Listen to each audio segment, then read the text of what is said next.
সূরা বনী ইসরাঈলের 23 নম্বর আয়াতে আল্লাহ তাআলা বলেন, আউযু বিল্লাহি মিনাশ শাইতানির রাজীম وقضى ربك ألا تعبدوا إلا إياه। এটা হলো প্রথম। এই আয়াতের একাংশের তর্জমা হলো, আল্লাহ তার নবীকে বলতেছেন, ও আমার নবী, আপনার রবের ফয়সালা হলো ইবাদত তোমরা করবা একমাত্র আমি আল্লাহ। ইবাদত কার হবে ভাই? একমাত্র আল্লাহ। আল্লাহ তাআলা বলেন, ও আমার নবী, আমার ফয়সালা, আপনার রবের ফয়সালা, দুনিয়ার বুকে আসমানের বুকে একমাত্র ইবাদত হবে আমি আল্লাহ। সূরাতুল বাকারা আয়াত নম্বর 83। আল্লাহ তাআলা বলেন, وَإِذْ أَخَذْنَا مِيثَاقَ بَنِي إِسْرَائِيلَ لَا تَعْبُدُونَ إِلَّا اللَّهَ। আল্লাহ তাআলা বলেন, আমি বনী ইসরাঈলদের থেকে অঙ্গীকার নিয়েছি যে তারা একমাত্র ইবাদত করবে আমি আল্লাহর। সূরাতুল যারিয়াত আয়াত নম্বর 56। আল্লাহ তাআলা বলেন, ওয়ামা খালাকাতুল জিন্না ওয়াল ইনসা ইল্লা লিয়াবুদুন। ও দুনিয়ার মানুষ, আমি আল্লাহ মানব জাতিকে সৃষ্টি করলাম একমাত্র আমি আল্লাহর ইবাদত করার জন্য। সূরাতুল নাহল আয়াত নম্বর 99। واعبد ربك حتى يأتيك اليقين। ও নবী, আপনি আমি আল্লাহর ইবাদত করবেন কোন পর্যন্ত? কোন সময় পর্যন্ত? মৌত পর্যন্ত আমি আল্লাহর ইবাদত আপনি করবেন। তাহলে দোস্তবুজুর্গ, সূরা বনী ইসরাঈলের মধ্যে আল্লাহ তাআলা বললেন একমাত্র ইবাদত হবে আমি আল্লাহ। সূরাতুল বাকারার মধ্যে বললেন, আমি বনী ইসরাঈলকে অঙ্গীকার নিয়েছি তারা একমাত্র ইবাদত করবে আমি আল্লাহ। সূরাতুল যারিয়াতের মধ্যে বললেন, আমি মানব এবং দানব জাতিকে সৃষ্টি করেছি একমাত্র আমি আল্লাহর ইবাদত করার জন্য। আর সূরাতুল নাহলের মধ্যে বললেন, এই ইবাদতটা কতদিন পর্যন্ত করবা? আমি আল্লাহ উপাস্য, আমাকে কতদিন করবা? হাত্তা ইয়াতিয়াকাল ইয়াকিন, মওত আসা পর্যন্ত আমি আল্লাহর ইবাদত করবা। এই দোস্তবুজুর্গ, ইবাদত একমাত্র কার হবে? আল্লাহ। এখন প্রশ্ন, যে হুজুর, আল্লাহ তাআলা ইবাদত করার কথা কি শুধু এই উম্মতে মুহাম্মাদীকেই বলেছেন? শুধু উম্মতে মুহাম্মাদী তারা ইবাদত করবে, নাকি মুহাম্মদ সাল্লাল্লাহু আলাইহি ওয়াসাল্লামের আগের উম্মত, আগের সমস্ত নবী তাদেরকে আল্লাহ তাআলা ইবাদত করার কথা বলেন না? সূরাতুল আম্বিয়া আয়াত নম্বর 25।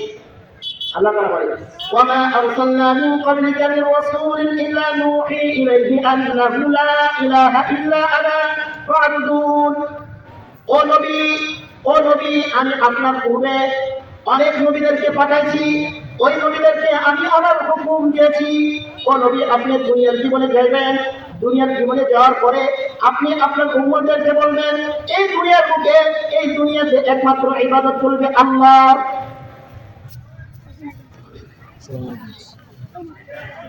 অন্য আয়াতে আল্লাহ তাআলা বলেন, সূরাতুল নাহল আয়াত নম্বর 36। আল্লাহ তাআলা বলেন, ওয়ালাকাদ বা'আসনা ফী কুল্লি উম্মাতিন রাসূল। আমি প্রত্যেক সম্প্রদায়ের নিকটে, প্রত্যেক জাতির নিকটে একটা করে নবী পাঠাইছি, আর এই নবীকে আমি আদেশ দিয়েছি, ও নবী, আপনি আপনার সম্প্রদায়দেরকে বলে দেন একমাত্র ইবাদত চলবে আল্লাহর। একমাত্র ইবাদত কার? আল্লাহ। সূরাতুল আরাফ আয়াত নম্বর 65, 76, 85। আল্লাহ তাআলা বলেন, وإلى عاد أخاهم هودا قال يا قوم اعبدوا الله। আমি আদ সম্প্রদায়ের নিকটে হুদ আলাইহিস সালামকে নবী বানিয়ে পাঠাইলাম। হুদ আলাইহিস সালাম নবী হিসেবে আশা করে বলেন, قال يا قوم اعبدوا الله। হে আমার সম্প্রদায়, দুনিয়ার বুকে একমাত্র ইবাদত চলবে আল্লাহর, সুতরাং তোমরা আল্লাহর ইবাদত করো। وإلى مدين أخاهم شعيبا। মাদিয়ান শহরের নিকটে আমি নবী বানিয়ে পাঠাইলাম শুআইব আলাইহিস সালামকে।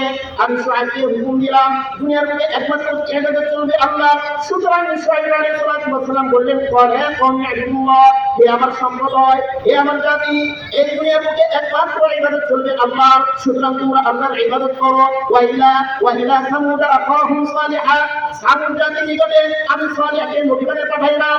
সালিহ আলাইহিস সালাতু ওয়াস সালাম একই কথা বললেন, আরে কওমি আবুদুল্লাহ, হে আমার সম্প্রদায়, হে আমার স্বজাতি, একমাত্র দুনিয়ার বুকে ইবাদত করবে কার? আল্লাহ। কার ভাই? আল্লাহ। যে সমস্ত ব্যক্তিরা আল্লাহর ইবাদত করে না, যে সমস্ত ব্যক্তিরা আল্লাহর উপাসনা করে না, যে সমস্ত ব্যক্তিরা অগ্নি পূজা করে, যে সমস্ত ব্যক্তিরা মূর্তি পূজা করে, যে সমস্ত ব্যক্তিরা চন্দ্র পূজা করে, যে সমস্ত ব্যক্তিরা সূর্য পূজা করে, যে সমস্ত ব্যক্তিরা বাবা পীর বাবাকে পূজা করে, কাল কিয়ামতের ময়দানে আল্লাহ তাআলা ডেকে বলবে, কোটি কোটি মানুষের মধ্যে ডেকে বলবে, ও আমার বান্দারা তোমরা শোনো, যারা সূর্যকে পূজা করতো সূর্যের কাছে দাঁড়াও, যারা চন্দ্র পূজা করতো চন্দ্রের কাছে দাঁড়াও, যারা অগ্নি পূজা করতো আগুনের কাছে দাঁড়াও, যারা মূর্তি পূজা করতো মূর্তির কাছে দাঁড়াও, যারা পীরকে বাবা মানতাম, যারা এমন করতো পীরের কাছে যেয়ে চাইতাম, ও আমার পীর আমার সন্তান হয় না, আমাকে সন্তান দাও, যারা পীরকে খোদা মানো, যারা মনে করো আমার পীর আমাকে সবকিছু দেয়, আমার পীর আমাকে নেতা বানায়, আমার পীর আমাকে পদ দেয়, যার কারণে দেখা যায় নির্বাচনের আগে বড় বড় নেতারা শাহজালালের মাদের দেয়, বুঝতে পারেন? শাহজালালের মাদের, শাহজালালের মাদের দিয়ে দেওয়ার পরে বাবা ও শাহজালাল রহমতুল্লাহি আলাইহি পীর খাতি, পীর ভাই খাতি, এ বলে আপনি একটু আমাকে এই জিনিসটা দান করেন। যারা এই আকীদা এই বিশ্বাস করে পীর আমাকে দিতে পারে, পীর আমাকে সন্তান দিতে পারে, পীর আমার অবকল্যাণ করে দিতে পারে, তাদেরকে কাল কিয়ামতের ময়দানে আল্লাহ তাআলা বলবেন, ও আমার বান্দারা, এই সমস্ত ব্যক্তিরা পীরকে বাবা মানছো, এই সমস্ত ব্যক্তিরা মনে করছো পীর তোমাকে সন্তান দেয়, মনে করছো পীর তোমার উপরের আশা বাসনা পূরণ করে দেয়, আজকে যাও যাও পীরের কাছে গিয়ে দাঁড়াও। তার কাছে ভাই আপনি যার সাথে সম্পর্ক রাখবেন, আপনি যার পূজা করবেন, আপনি যাকে আল্লাহ মানবেন, তার কাছে দাঁড়াইতে হবে। এই কঠিন একটা মুহূর্তের ভিতরে আল্লাহ আপনার সাথে নেই, আল্লাহ আপনার সাথে নেই। কেন? আপনি দুনিয়াতে আল্লাহর পূজা করেন নাই, আপনি দুনিয়াতে আল্লাহর ইবাদত করেন নাই, আপনি দুনিয়াতে শুনছেন পীর বাবার কথা, সুতরাং পীরের সাথে তোমার হাসর মাসর এতটুকু এ পর্যন্ত আমি 8টা 9টা আয়াত আপনাদেরকে শুনাইলাম। দুনিয়ার প্রতি ইবাদত কার করবে ভাই? একমাত্র আল্লাহ। এই যে যখন আমার আপনার সন্তানের বয়স 7, 8, 9, 10 ছোট বাচ্চা, ওই সন্তানকে শিক্ষা দেবেন, ও আমার সন্তান তুমি শোনো, দুনিয়ার বুকে তুমি এসেছো ঠিক আছে, আমার মাধ্যমে তোমার মায়ের মাধ্যমে তুমি দুনিয়ার বুকে আসছো ঠিক আছে, কিন্তু দুনিয়ার বুকে সব চাইতে তোমার সহযোগী, সব চাইতে তোমার সাহায্যকারী কে? আল্লাহ। শিক্ষা দেন, তুমি যা চাইবা আল্লাহর কাছে চাইবা, তোমার মনের আশা বাসনা যা আছে আল্লাহর কাছে চাইবা, আল্লাহ তোমাকে দিয়ে দিবে। তিরমিজি শরীফের হাদিস, হাদিস নাম্বার 2516 আব্বাস রাদিয়াল্লাহু তাআলা আনহু থেকে বর্ণিত, আনি আব্বাস রাদিয়াল্লাহু তাআলা আনহু قال كنت خلف رسول الله صلى الله عليه وسلم। ইবনে আব্বাস রাদিয়াল্লাহু তাআলা বলেন, আমি নবী করিম সাল্লাল্লাহু আলাইহি ওয়াসাল্লামের পিছনে বসা, নবী করিম সাল্লাল্লাহু আলাইহি ওয়াসাল্লাম বলেন, ইয়া গোলাম, হে তরুণ, হে তরুণ, হে যুবক। ইবনে আব্বাস বলেন, নবী আমাকে বললেন, ইয়া গোলাম, হে তরুণ, হে যুবক। আলহামদুলিল্লাহ, আমার সামনে অনেক তরুণ বসে, আলহামদুলিল্লাহ। নবী করিম সাল্লাল্লাহু আলাইহি ওয়াসাল্লাম বললেন, এ যুবক, এ তরুণ, ইবনে আব্বাস শোনো, তুআল্লিমুকা বিকালিমাত, আমি তোমাকে কিছু উপদেশ দিব, তুমি শোনো। নাম্বার 1, ইহফাজিল্লাহ ইয়াহফাজকা। ইবনে আব্বাস হে গোলাম, এ তরুণ, তুমি শোনো, তুমি আল্লাহকে বেশি বেশি স্মরণ করো, আল্লাহ তোমাকে হেফাজত করবে। তুমি যত বড়ই মুসিবতে পড়ো, যত বিপদের সম্মুখীন তুমি হও, আল্লাহ তোমাকে হেফাজত করবে। হেফাজত কে করবে ভাই? আল্লাহ। তখন যখন আপনি আল্লাহকে বেশি বেশি স্মরণ করবেন, আপনি আপনার সন্তানকে শিক্ষা দেন, আজকে এই ময়দান থেকে শিক্ষা নেন, সন্তানকে বলবে, ও সন্তান, আল্লাহর নবীর উপদেশ, তুমি আল্লাহকে বেশি বেশি স্মরণ করো, আল্লাহ তাআলা তোমাকে হেফাজত করবে, রক্ষা করবে। 1 নাম্বার। 2 নাম্বার শিক্ষা দেন, ফাসআলিল্লাহ ওয়া ইযা সাআলতা ফাসআলিল্লাহ। ওই আব্বাস, যখন তোমার কোনো কিছু চাওয়া থাকে, তুমি আল্লাহর কাছে চাও, অন্য কাউকে চাও না। ওয়াইদা সাআলতা ফাসতাইন বিল্লাহ, যখন তুমি সাহায্য চাও, তখন অন্য কারোর কাছে তুমি সাহায্য চেও না, তুমি আল্লাহর কাছে চাও, সাহায্য চাও।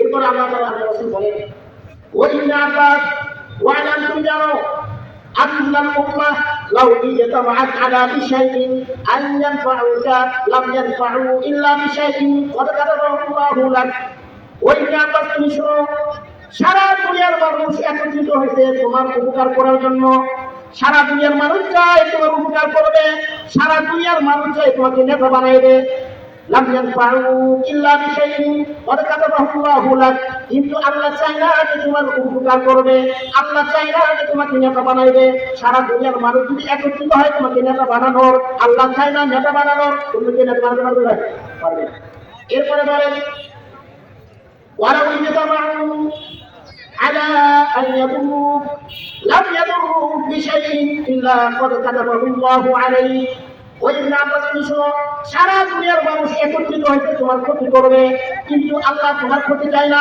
সারা দুনিয়ার মানুষ একত্রিত হয়ে যদি ক্ষতি করতে চায় আল্লাহ ক্ষতি করতে চায় না এমন কোনো শক্তি নাই এমন কোনো সুপার পাওয়ার নাই এমন কোনো ওয়েল পাওয়ার নাই যে তোমার ক্ষতি করতে পারে তাহলে আমি আপনি আপনার সন্তানকে আমি আমার সন্তানকে শিক্ষা দেই ও সন্তানকে শোনো সারা দুনিয়ার মানুষ যদি তোমাকে ক্ষতি করতে চায় আল্লাহ যদি ক্ষতি করতে না চায় তোমাকে কেউ ক্ষতি করতে পারবে না সারা দুনিয়ার মানুষ যদি তোমার উপকার করতে চায় আল্লাহ যদি উপকার না চায় তোমার কেউ উপকার করতে পারবে না সন্তানকে এই শিক্ষা দিব ইনশাআল্লাহ শিক্ষা দিব ইনশাআল্লাহ আর ভাই এতটুকু বুঝলাম যে আমার আপনার সন্তানকে এই শিক্ষা দিতে হবে যা চাওয়ার আল্লাহর কাছে যাও যা সাহায্য চাও আল্লাহর কাছে যাও অন্য কারো কাছে এটা হলো যে আয়াত আমি তেলাওয়াত করেছি এই আয়াতের প্রথম অংশ কিছু কথা বললাম এরপর আল্লাহ তাআলা বলেন ওয়ালিদাইনি ইহসানা ওয়ালিদাইনি ইহসানা ও দুনিয়ার মানুষ তোমার পিতা তোমার মাতা তোমার মা তোমার বাবা তাদের সাথে তুমি সদ্ব্যবহার করো তাদের সাথে নম্র ভাষায় কথা বলো তাদের সাথে এমন কোনো আচরণ করো না যার কারণে তোমার মা কষ্ট পায় তোমার মার সাথে তোমার বাবার সাথে সদ্ব্যবহার করো এটাই হলো আমার আলোচ্য বিষয় দেখি ভাই এইটাই আলোচ্য বিষয় খুব মনোযোগ বিষয় ভাই আল্লাহ তাআলা যদি তৌফিক দেয় আল্লাহ তাআলা যদি তৌফিক সাথে হাল হয় ইনশাআল্লাহ একের পর এক আলোচনা হবে আপনাদের সেই মনোযোগ বিষয় যে বলতেছে তারও ফায়দা হবে যারা শুনছে ইনশাআল্লাহ তাদেরও ফায়দা হবে ইনশাআল্লাহ বুখারী শরীফের হাদিস নাম্বার 527 عن عبد الله بن مسعود رضي الله تعالى عنه قال سألت النبي صلى الله عليه وسلم أي عمل أحب إلى الله تعالى আব্দুল্লাহ ইবনে আব্বাস রাদিয়াল্লাহু তাআলা আনহু বলেন আমি আল্লাহর নবী সাল্লাল্লাহু আলাইহি ওয়াসাল্লামকে জিজ্ঞাসা করলাম ও আল্লাহর নবী দুনিয়ার বুকে কোন আমলটা আল্লাহ তাআলার নিকটে বেশি প্রিয় দুনিয়ার বুকে কোন আমলটা কোন ইবাদতটা আল্লাহ তাআলার নিকটে বেশি প্রিয় আল্লাহর নবী সাল্লাল্লাহু আলাইহি ওয়াসাল্লাম জবাব দেন আল ওয়াক্তু আলা as-সালাতু আলা ওয়াক্তিহা যখন নামাজের ওয়াক্ত হয়ে যায় তখন নামাজ পড়া ফজরের ওয়াক্ত হয়ে গেছে ফজর নামাজ পড়া যোহরের ওয়াক্ত হয়ে গেছে যোহর নামাজ পড়া ওয়াক্ত নামাজ পড়া এটা আল্লাহ তাআলার নিকটে সর্বপ্রিয় ইবাদত এরপর আব্দুল্লাহ ইবনে মাসউদ বলেন সুম্মা আইয়ুন ও আল্লাহর নবী এরপর কোন আমলটা আল্লাহর নিকটে প্রিয় আল্লাহর নবী সাল্লাল্লাহু আলাইহি ওয়াসাল্লাম বলেন বিররুল ওয়ালিদাইন পিতামাতার সাথে সদ্ব্যবহার এই হাদিস থেকে আমি আপনি জানলাম আল্লাহ তাআলার নিকটে সর্বাধিক প্রিয় আমল হলো সর্বপ্রথম নামাজ আপনি কোন আপনার সর্বপ্রিয় ইবাদত হলো পিতামাতার সাথে সদ্ব্যবহার পিতামাতার সাথে কি সদ্ব্যবহার বুখারী শরীফে 2653 নম্বর হাদিস এটা হলো ইতিবাচক যে হাদিস আমি শুনাইলাম 527 নম্বর হাদিস এটা হলো ইতিবাচক এটা আল্লাহ তাআলার নিকটে বেশি প্রিয় আরেকটা হলো ইতিবাচক সেটা কি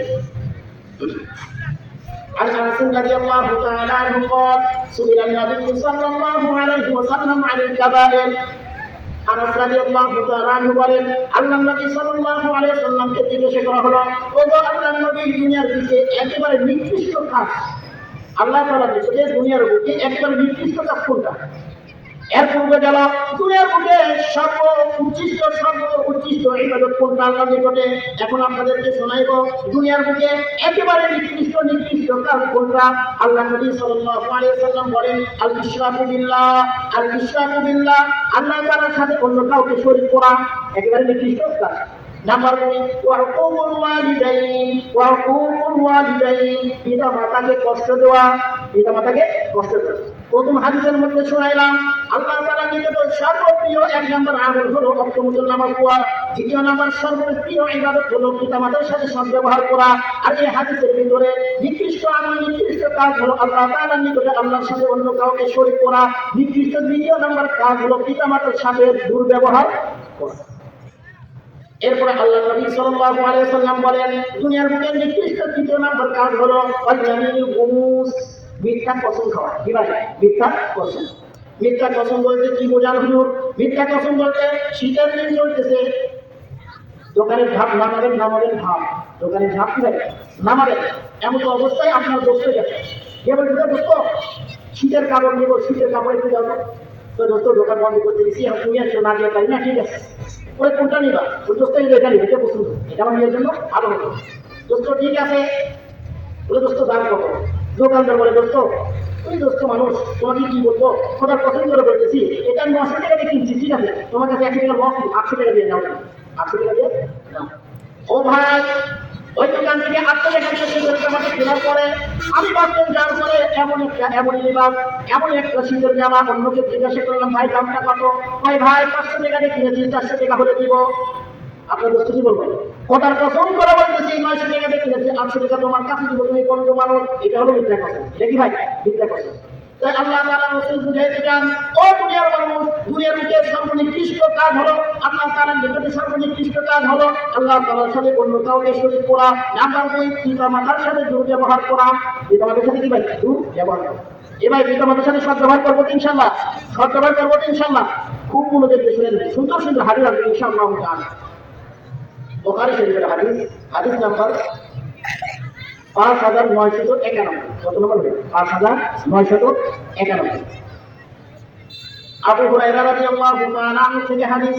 আবু হুরায়রা রাদিয়াল্লাহু তাআলা আনহু বলেন আতা রাজুলুন ইলা রাসূলিল্লাহি সাল্লাল্লাহু আলাইহি ওয়াসাল্লাম, এক ব্যক্তি আল্লাহর নবী সাল্লাল্লাহু আলাইহি ওয়াসাল্লামের নিকটে আসলেন, এসে জিজ্ঞাসা করলেন মান আহাক্কু বিহুসনি সাহাবাতি, ও আমার নবী, ও আমার কলিজার টুকরা নবী, আমার বাড়িতে আমার মা আছে, আমার বাবা আছে, এখন আমি কার খেদমতটা বেশি করব, কার খেদমতটা আমার বেশি করার যোগ্য, কার খেদমতটা আমি বেশি করব? ও আল্লাহর নবী, আল্লাহর নবী সাল্লাল্লাহু আলাইহি ওয়াসাল্লাম বলেন, ও আমার উম্মত তুমি শোনো, যদি ঘরের দিকে তাকাও আমার খেদমত বেশি করতে হয়, যদি তুমি বাজার বাইরের দৃশ্যের দিকে তাকাও বাবার খেদমত বেশি করতে হয়। আল্লাহর নবী সাল্লাল্লাহু আলাইহি ওয়াসাল্লাম বললেন ঘরের দিকে তাকাও, মার দিকে তাকাও, উম্মুকা তোমার মার বেশি খেদমত করতে হবে। এরপর সাহাবী বলেন তুম্মা মান, ওগো আল্লাহর নবী এরপরে কার খেদমত বেশি করব? আল্লাহর নবী সাল্লাল্লাহু আলাইহি ওয়াসাল্লাম বলেন উম্মুকা তোমার মা। এরপর আবার ওই সাহাবী বলেন ওগো আল্লাহর নবী কার খেদমত বেশি করব? তুম্মা মান। আল্লাহর নবী সাল্লাল্লাহু আলাইহি ওয়াসাল্লাম বলেন উম্মুকা তোমার মা। কয়বার বললেন ভাই? 3 বার। আর কত কয়বার বললেন? 3 বার। এরপর আল্লাহর নবী সাহাবী বলেন তুম্মা মান, ওগো আল্লাহর নবী কার খেদমত বেশি করব? এরপরে আল্লাহর নবী সাল্লাল্লাহু আলাইহি ওয়াসাল্লাম বলেন আবুকা তোমার বাবা, তোমার। তাহলে এই হাদিসের ভিতরে মার কথা কয়বার বললেন? মার কথা কয়বার? 3 বার। বাবার কথা 1 বার। বাবার কথা কয়বার বললেন? 1 বার। আল্লাহ তাআলা কোরআনের ভিতরে এই 3টা কথা বলেছেন। কয়টা কথা বলেছেন? 3টা। মুসনাদ আহমদের একটা সূত্রে একটা হাদিস আছে। মুসনাদ আহমদ শরীফের হাদিস 52 খণ্ড, একটা হাদিসের কিতাব। কয় খণ্ড ভাই? 52 খণ্ড। একটা খণ্ডের ভিতরে 500-র নিচে পৃষ্ঠা নাই, 700-800 পৃষ্ঠাও আছে আলহামদুলিল্লাহ। তো আলহামদুলিল্লাহ দেখছি পড়ছি আলহামদুলিল্লাহ। ওই মুসনাদ আহমদ শরীফের হাদিস আল্লাহ তাআলা নবী বলেন আল্লাহ তাআলা ইন্নাল্লাহা ইউসিকুম বিউম্মাহাতিকুম বিসালাস, তোমাদেরকে তোমার মার ব্যাপারে আল্লাহ তাআলা 3 বার আদেশ দিয়েছেন। কয়বার আদেশ? 3 বার। নাম্বার 1 সূরাতুল আনকাবুত আয়াত নাম্বার 8 আল্লাহ তাআলা বলেন ওয়াসাইনাল ইনসানা বিওয়ালিদাইহি হুসনা। 1 নাম্বার 2 সূরাতুল লুকমান আয়াত নাম্বার 2 ওয়াসাইনাল ইনসানা বিওয়ালিদাইহি ইহসানা। সূরাতুল আহকাফ আয়াত নাম্বার 2 আল্লাহ তাআলা বলেন ওয়াসাইনাল ইনসানা বিওয়ালিদাইহি। আল্লাহ তাআলা 3 বার বললেন। এখন প্রশ্ন, আল্লাহ নবী 3 বার বললেন, আল্লাহ তাআলা নিজেও 3 বার বললেন। 3 বার কি জন্য মার কথা বললেন? আল্লাহ নবী সাল্লাল্লাহু আলাইহি ওয়াসাল্লাম 3 বার কি জন্য মার কথা বললেন, এরপরে বাবার কথা বললেন? প্রশ্ন জাগে কিনা বাবারা? এই প্রশ্নের উত্তর সংক্ষেপে দেন। প্রশ্নের উত্তরটা হলো তাফসীরের কিতাবের মধ্যে পাওয়া যায় মা জাতি এমন তিনটা কষ্ট করে, এই তিনটা কষ্ট দুনিয়ার কোনো পুরুষ করতে পারে না। নাম্বার 1 সূরাতুল আহকাফ আয়াত নাম্বার 15। নাম্বার 1 হামালাতহু কুরহা, মা এমন একটা কষ্ট করে যে কষ্টটা বাবা করতে পারে না। মা পেটে সন্তান জন্ম দেয়, পেটে কি নাই সন্তান নেয়, মা পেটে কি নাই সন্তান নেয়। দুনিয়ার কোনো পুরুষ পেটে কি সন্তান নিতে পারে? সন্তান নিতে পারে না। এক নাম্বার 2 ওয়াদাআতহু কুরহা, মা দুনিয়ার বুকে মা সন্তান জন্ম দেয়, গর্ভপাত করে, গর্ভপাত করে। দুনিয়ার মধ্যে কোনো পুরুষ গর্ভপাত করতে পারে? এটা করতে পারে? পারে না। তৃতীয় নাম্বার 2 ওয়াহামলুহু ওয়া ফিসালুহু 30 শাহরান, মা সন্তানকে দুধ পান করায়। দুনিয়ার কোনো বাবা কোনো সন্তানকে দুধ পান করায় না। তাহলে এই আয়াতটা বুঝলাম, এই আয়াতটা আমি আপনি বুঝলাম দুনিয়ার মধ্যে মা এমন তিনটা কষ্ট করে যে তিনটা কষ্ট দুনিয়ার কোনো পুরুষ করতে পারে না। নাম্বার 1 পেটে সন্তান ধারণ করে, কোনো পুরুষ এই কষ্ট করে না। নাম্বার 2 সন্তান প্রসব করে, কোনো পুরুষ এই কষ্টটা করে না। নাম্বার 3 দুনিয়ার মধ্যে মা সন্তানের দুধ খাওয়ায়, এই কষ্ট দুনিয়ার কোনো পুরুষ করে না।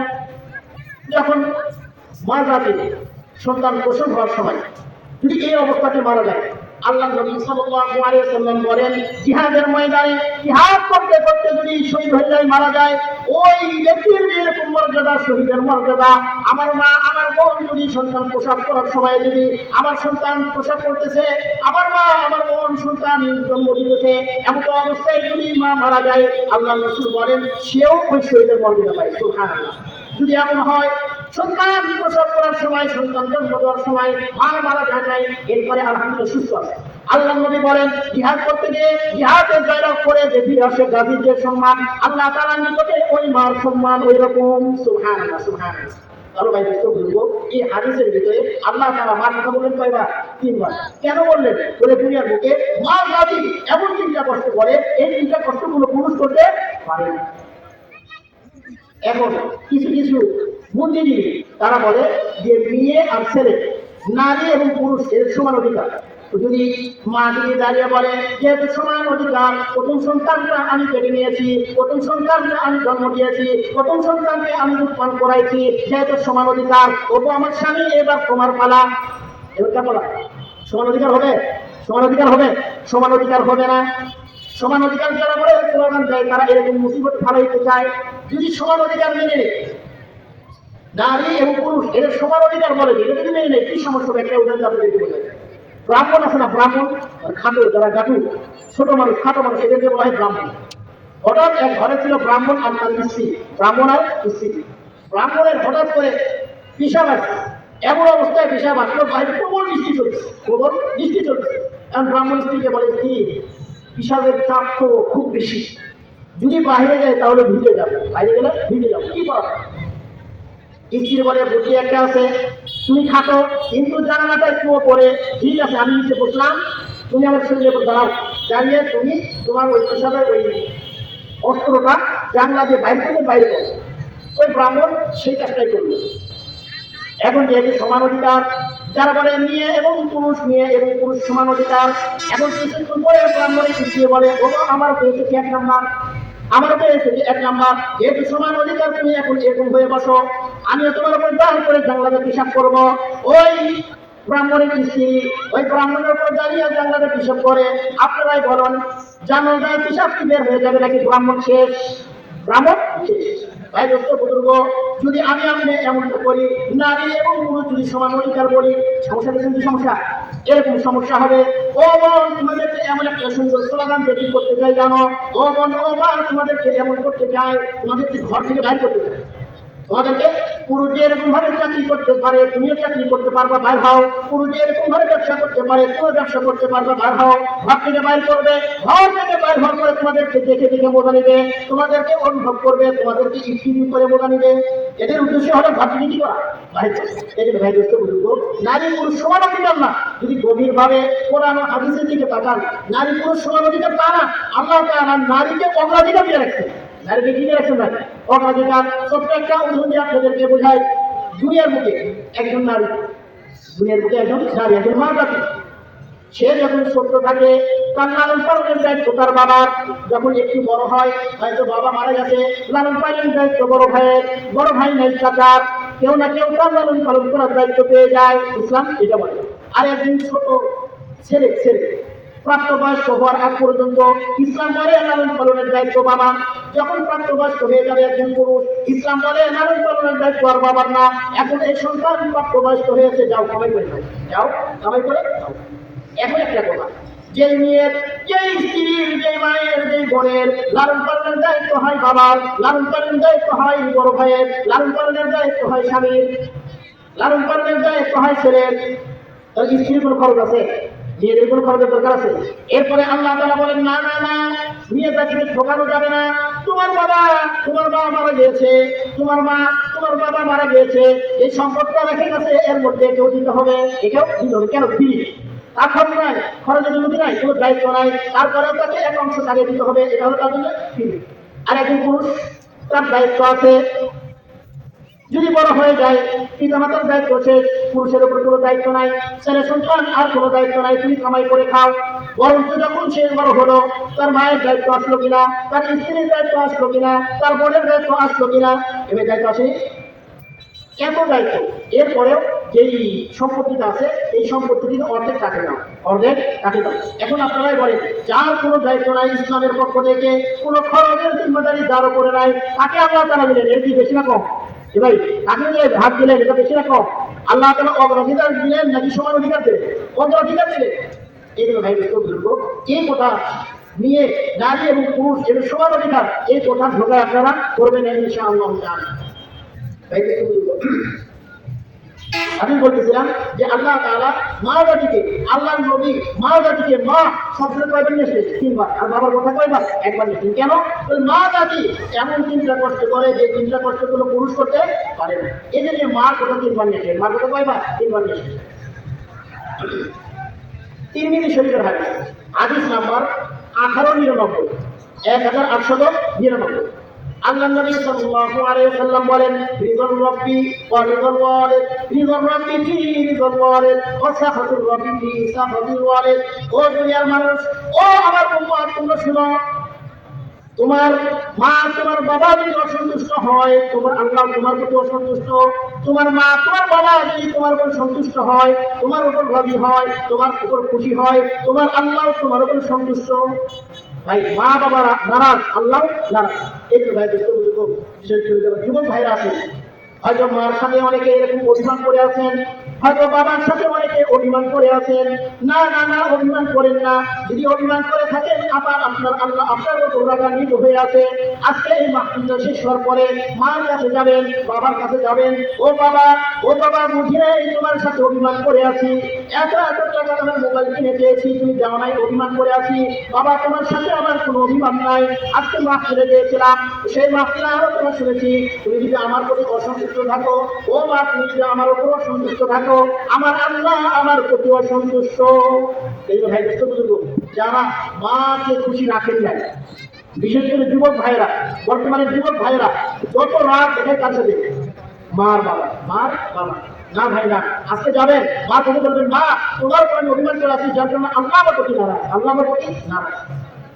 মা যদি এমন হয়, অনেক যুবক ভাই অভিযোগ নিয়ে আসে, আমার মা অমুক অমুক কাজটা করতে বলে, অমুক অমুক খারাপ কাজ করতে বলে, আমাকে বলে যাও বাথরুম যাও, রং তামাশা হচ্ছে দেখে আসো, অমুক জায়গায় যাও গুণাটা করে আসো, অমুক অমুক জায়গায় কনসার্ট হইতেছে যাও দেখে আসো। ওই সময় আমি কি করবো? আল্লাহ নবী সাল্লাল্লাহু আলাইহি ওয়াসাল্লাম বলেন, তোমার মা যদি তোমাকে এমন আদেশ করে, এই আদেশটা ইসলামের বিরোধ, এই আদেশটা ইসলামের বিরোধ, তখন তুমি কি করবে? ফালা তুতি'হুমা, ফালা তুতি'হুমা, সূরাতুল লুকমান আয়াত নাম্বার 15।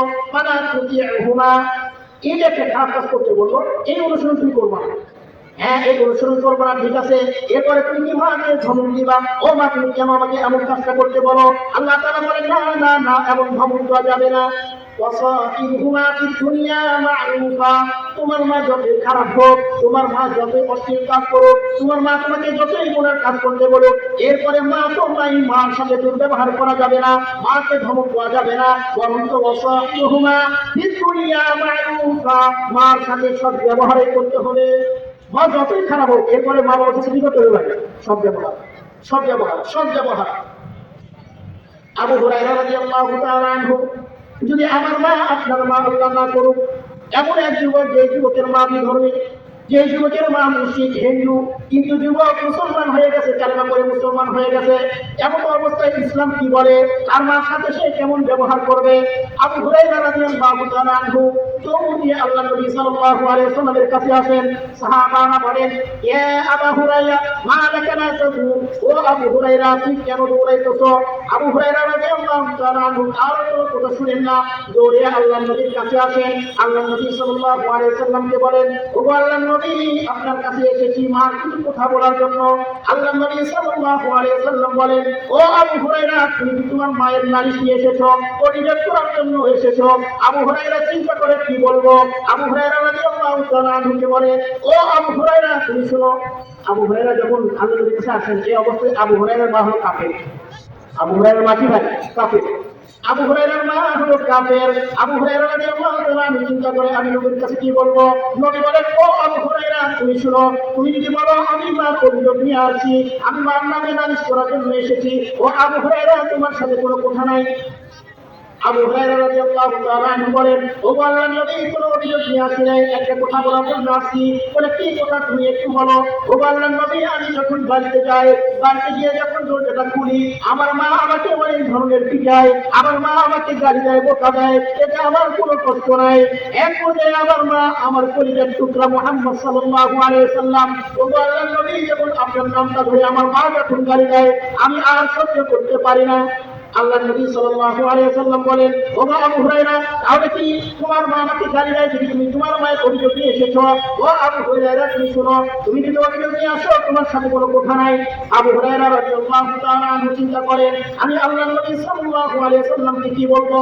আল্লাহ নবী সাল্লাল্লাহু আলাইহি ওয়াসাল্লামকে ডাকে বলে, ও আমার কলিজার টুকরা নবী, ও আমার কলিজার টুকরা নবী, আমি আপনার নিকটে আমার মার অভিযোগ নিয়ে আসি নাই, আমি আপনার নিকটে আমার মায়ের জন্য দোয়া চাইতে এসেছি। আল্লাহ নবী সাল্লাল্লাহু আলাইহি ওয়াসাল্লাম বলেন, ও আবু হুরায়রা তুমি শোনো, আমি যদি তোমার মায়ের জন্য দুইটা হাত তুলে দেই তুমি খুশি কিনা? আবু হুরায়রা রাদিয়াল্লাহু তাআলা আমি বলেন, ও আল্লাহর নবী আমি খুশি। নবী করিম সাল্লাল্লাহু আলাইহি ওয়াসাল্লাম দুইটা হাত আসমানের দিকে উঠিয়ে দেয়। হাতটা উঠার সময় আবু হুরায়রা রাদিয়াল্লাহু তাআলা আনহু ইয়াদুর, আবু হুরায়রা রাদিয়াল্লাহু তাআলা আনহু দৌড় দিছে। সাহাবা বলে, ও আবু হুরায়রা তুমি এরকম অশান্ত হয়ে কোনো সময় দৌড় দাও না আল্লাহর নবীর দরবার থেকে? আবু হুরায়রা বলে, আমাকে ছাড়ো, আমাকে ছাড়ো, আমি দৌড় দিয়েছি এই জন্য দৌড় দিয়েছি। আল্লাহর নবীর দোয়া আমার ঘরে আগে পৌঁছে নাকি আমি আগে পৌঁছতে পারি, আমি আগে পৌঁছি নাকি আল্লাহর নবীর দোয়াটা আগে পৌঁছে? আবু হুরায়রা রাদিয়াল্লাহু তাআলা আনহু বলেন, আমি দৌড় দিয়ে কেটে গেলাম, বাড়িতে গেলাম, গিয়ে গিয়ে দেখি ঘরের ভিতর থেকে গোসলের পানি পড়ার টপ টপ করে পানি পড়ার আওয়াজ আছে। কিছুক্ষণ পরে মা দরজা খুলে দেয়। মা দরজা খুলে দিয়ে বলে, কাইফা হালু মুহাম্মাদিন সাল্লাল্লাহু আলাইহি ওয়াসাল্লাম, ও কলিজার টুকরা আবু হুরায়রা আমার তোমার নবী মুহাম্মদের কি খবর? চলো একটু আমাকে মুহাম্মদের নিকটে নিয়ে চলো, আমি কালিমা পড়ে মুসলমান হয়ে যাব। সুবহানাল্লাহ। এই হাদিস থেকে আমি আপনার কি শিক্ষা, আমার আপনার কি শিক্ষা হলো? আমার আপনাদের এতটুকুই শিক্ষা হলো, আমার মা যদিও কাফের, আমার মা যদিও অশ্লীল কাজ করে, আমার মা যদি আমাকে খারাপ কাজের আদেশ দেয়, এরপরে মার নালিশ করা যাবে না, মার নামে কোনো অভিযোগ করা যাবে না। মুসনাদে আহমদ শরীফ হাদিস নাম্বার 15,535।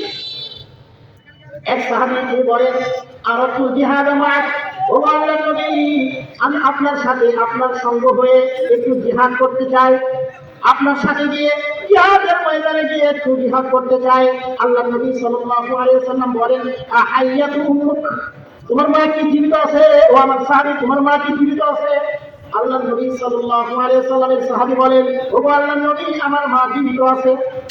আল্লাহ নবী সাল্লাল্লাহু আলাইহি ওয়াসাল্লাম বলেন, ইরজি ইলাইহা, ইরজি ইলাইহা, তুমি যাও বাড়িতে যাও, ফাকদামহা, বাড়িতে গিয়ে তোমার মায়ের খেদমত করো, ওই সাহাবী বলে, আল্লাহর নবী এই কথা বলার পরে যখন অন্যদিকে হলেন, আমি অন্য পাশে গিয়ে বললাম, ও আল্লাহর নবী, আমাতুল জিহাদ আমার, আমি আপনার সাথে জিহাদের ময়দানে গিয়ে জিহাদ করতে চাই।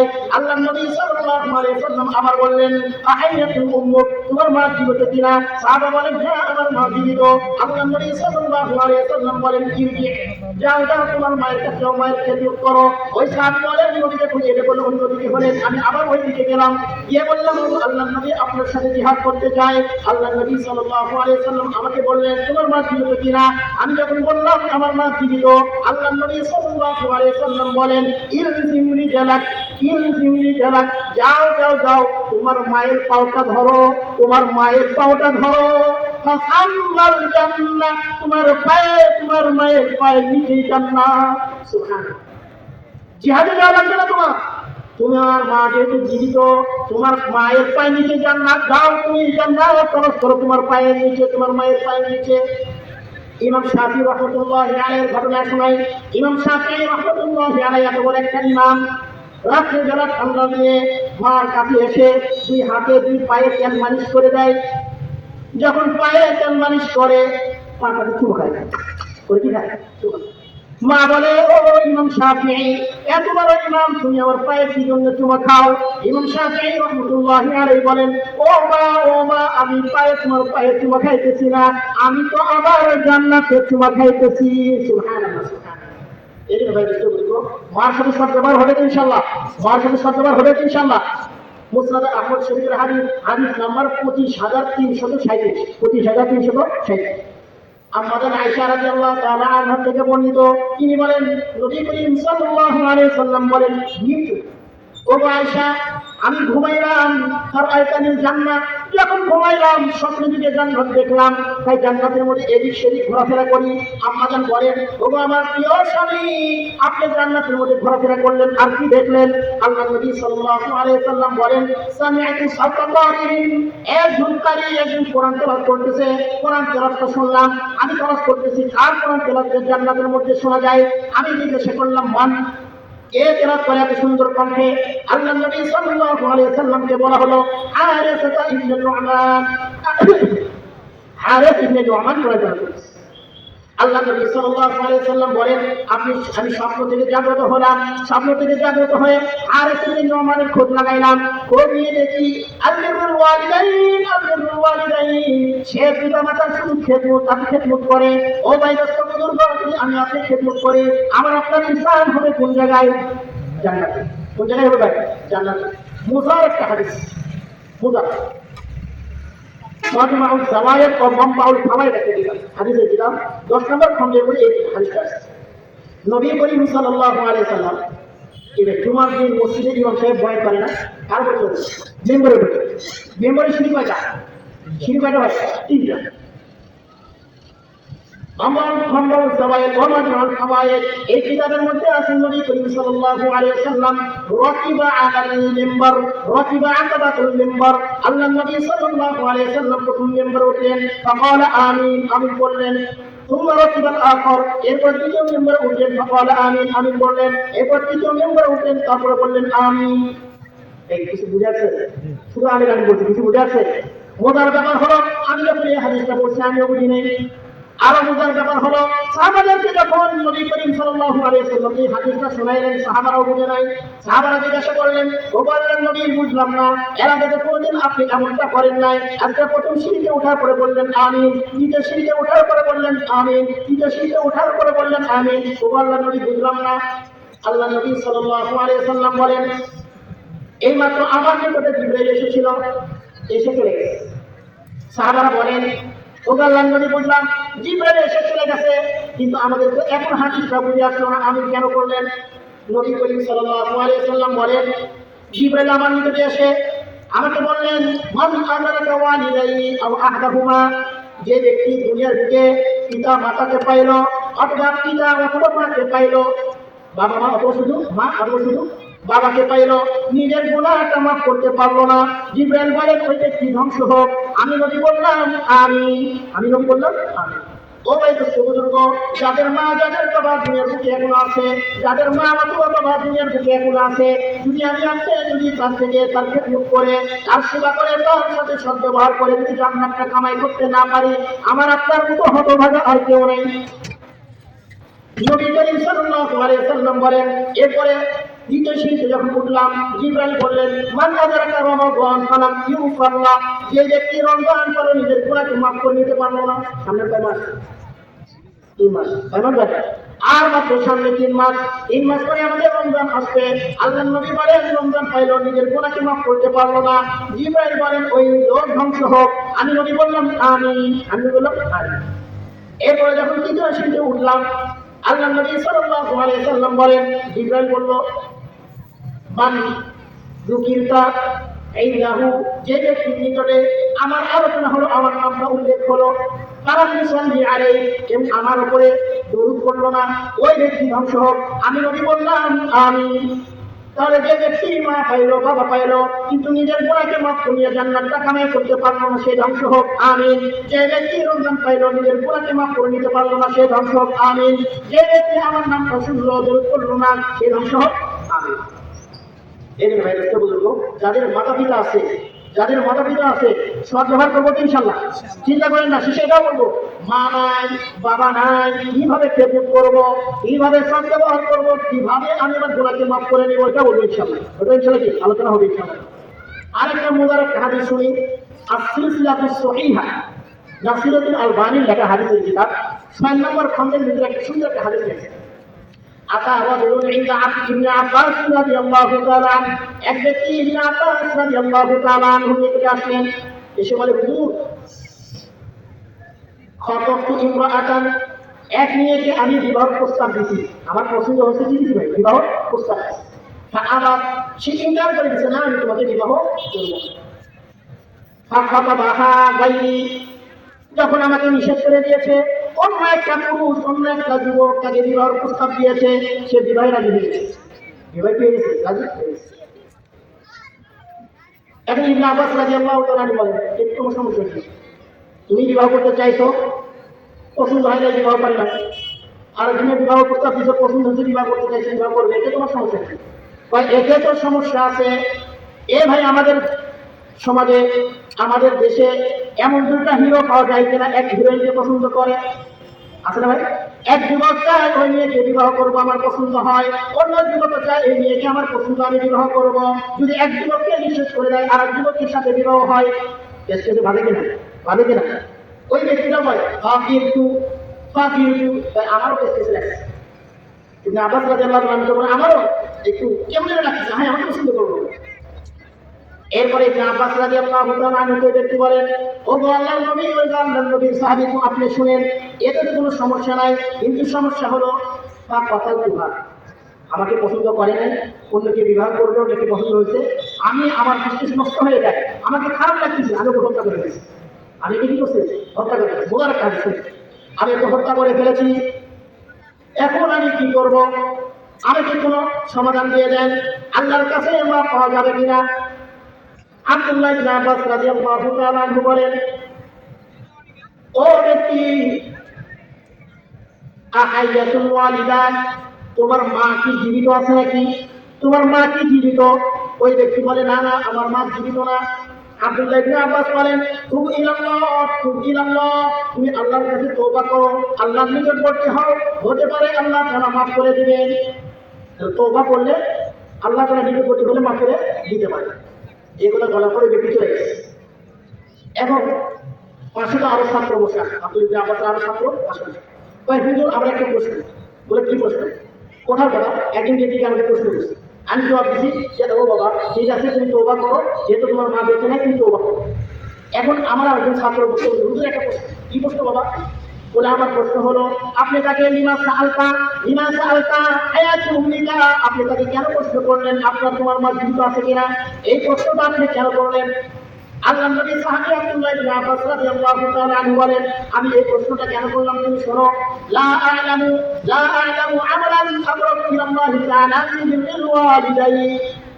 আমি এই প্রশ্ন এই জন্য করেছি, যদি মা থাকে, যদি তার মা থাকে, তাহলে মা বাবার সাথে সৎ ব্যবহার, এই সৎ ব্যবহারটা এমন একটা আমল, এই আমলটা এমন একটা আমল যে আমলটা করতেই থাকলে আল্লাহ তাআলা কবিরা গুনাহ পর্যন্ত মাফ করে দেয়। সুবহানাল্লাহ। এতে ভাই বলতো মা বাবার সাথে যদি আপনি সৎ ব্যবহার করি, মা বাবার হক যদি আপনি আদায় করি, হতে পারে আল্লাহ তাআলা কবিরা গুনাহ কি করে দিবে, মাফ করে দেবে।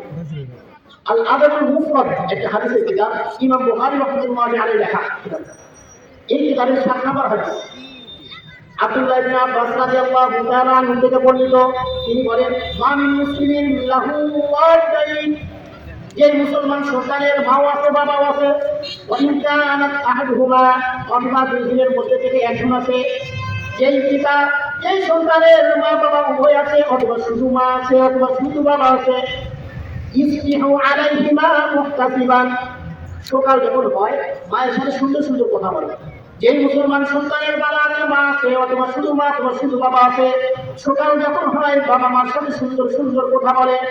সকালে যখন বাজারে যায় মাকে বলে, ও মা কিছু লাগবে কিনা। সকালে যখন স্কুলে যায় বলে, ও মা তুমি থাকো আমি স্কুলে যাইতেছি। ও মা আমি ঢাকা শহরে যাইতেছি, তুমি একটু আমার জন্য দোয়া করো।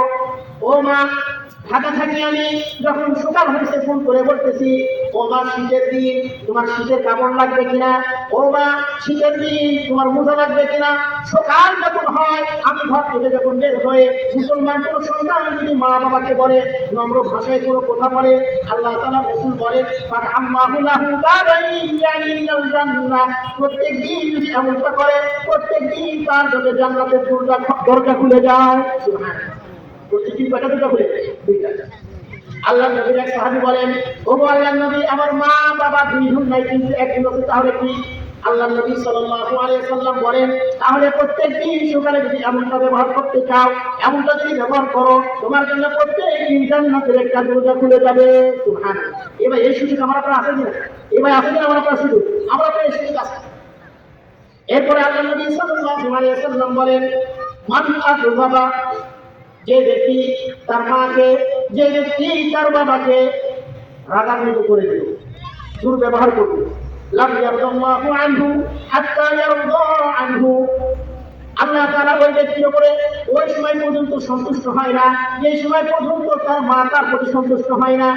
আমি আমার মাকে, আপনার মাকে যদি রাগান্বিত করেন, যতক্ষণ পর্যন্ত আমার আপনার মা রাগান্বিত থাকবে, যতক্ষণ পর্যন্ত আমার আপনার মা রাগ হয়ে থাকবে, যতক্ষণ পর্যন্ত আমার আপনার মা আমার আপনার কারণে টেনশনে পড়ে থাকবে, ততক্ষণ পর্যন্ত আমার আপনার আল্লাহ আমার আপনার উপর খুশি হবে না।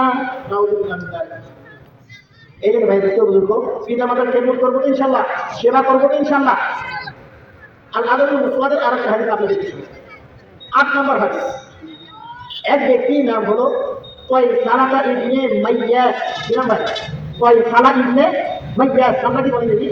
কয়সালা ইবনে মাইয়াস। আলোচনায় কিছু নামও বুঝতে পারি।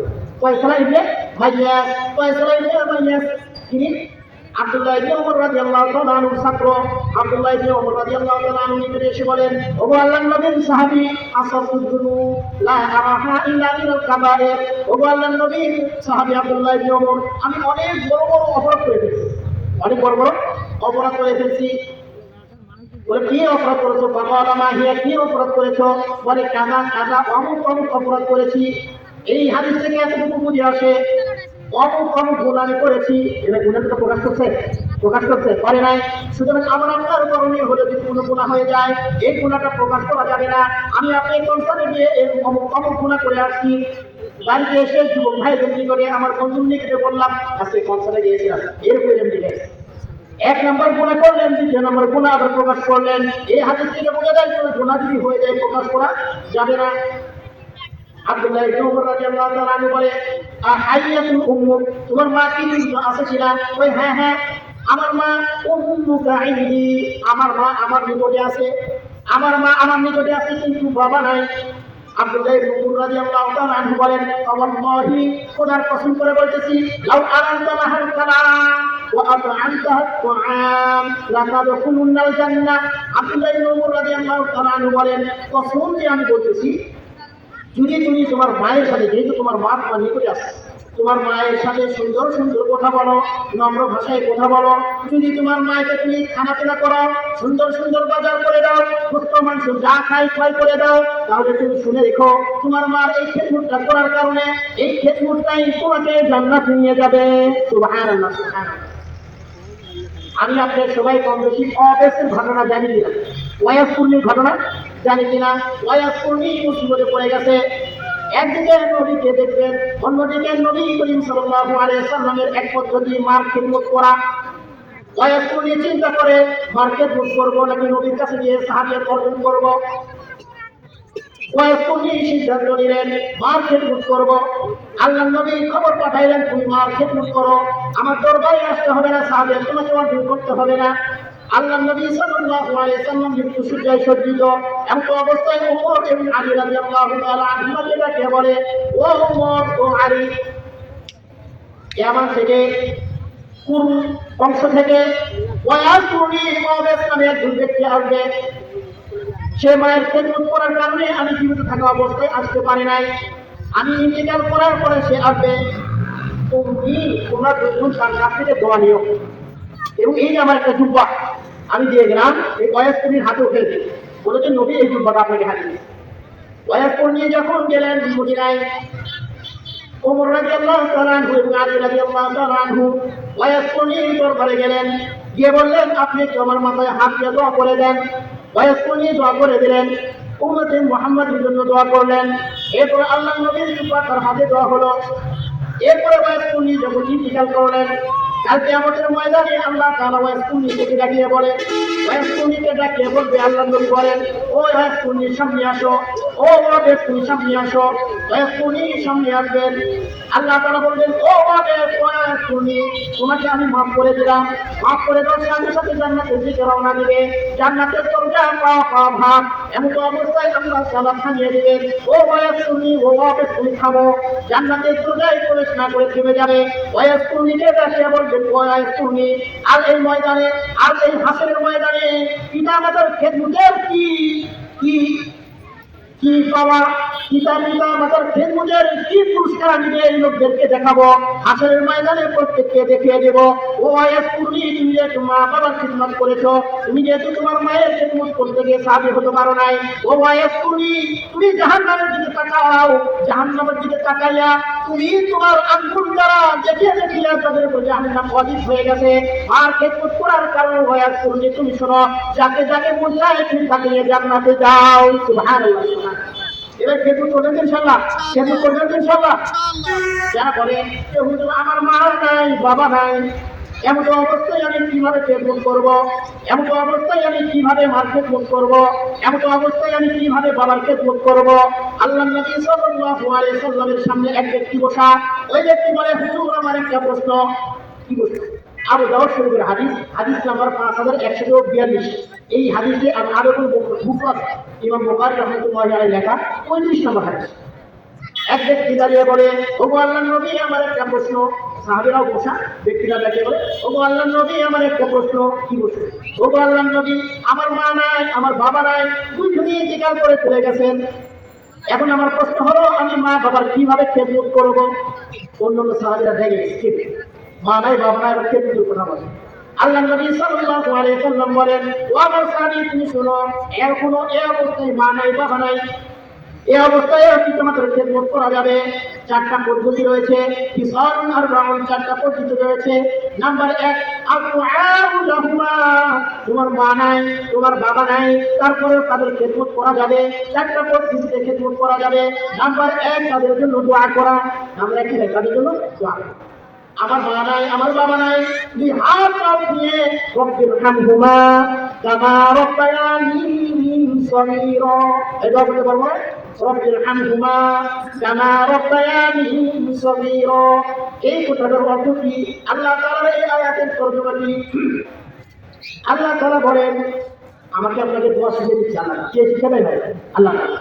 আল্লাহ তাআলা দোয়া শিখে দেয়, তুমি আমার কাছে, ও বান্দা, তুমি তোমার মায়ের জন্য বাবার জন্য আমার কাছে তুমি দোয়া করো। কেমন দোয়া করবা?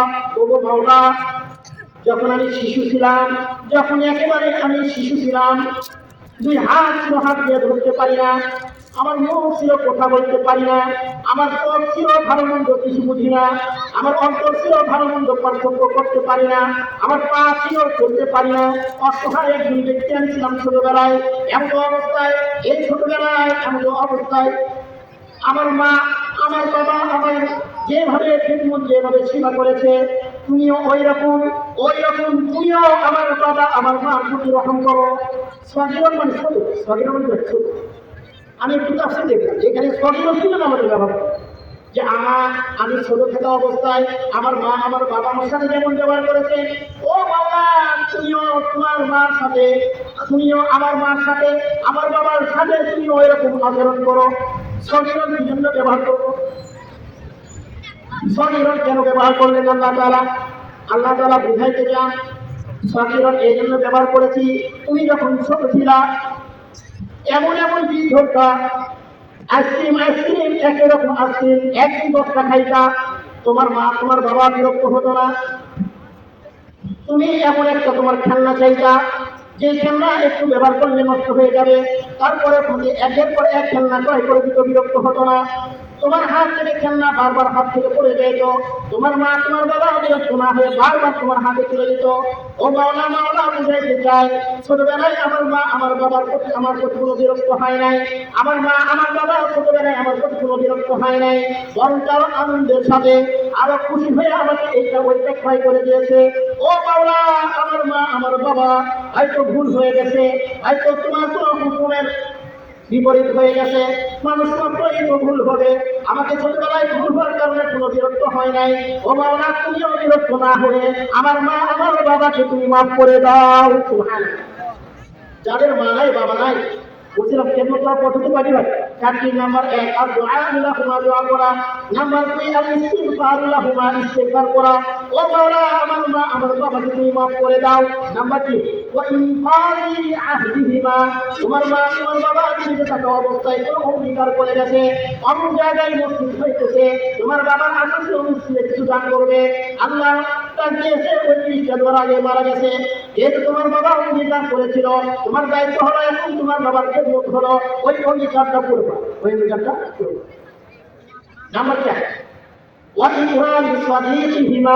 তোমার বাবা মারা গেছে, তোমার বাবার যে সমস্ত বন্ধু আছে, তোমার মার যে সমস্ত বান্ধবী রয়েছে, তাদের সাথে সরকারি করা, তাদের সাথে ভালো ব্যবহার করা। এই হলো, যদি আমার আপনার বাবা মারা যায় তাহলে তাদের সেবা কিভাবে করবো? 4 পদ্ধতিতে। নাম্বার 1 দোয়ার মাধ্যমে, নাম্বার 2 ইস্তেগফারের মাধ্যমে, নাম্বার 3 তার অঙ্গীকার পুরা করার মাধ্যমে, নাম্বার 4 তার দোস্ত তার বান্ধবীর সাথে ভালো ব্যবহার করার মাধ্যমে। আল্লাহ তাআলা আমাকে আপনাকে তৌফিক দান করুন। আমিন আমিন।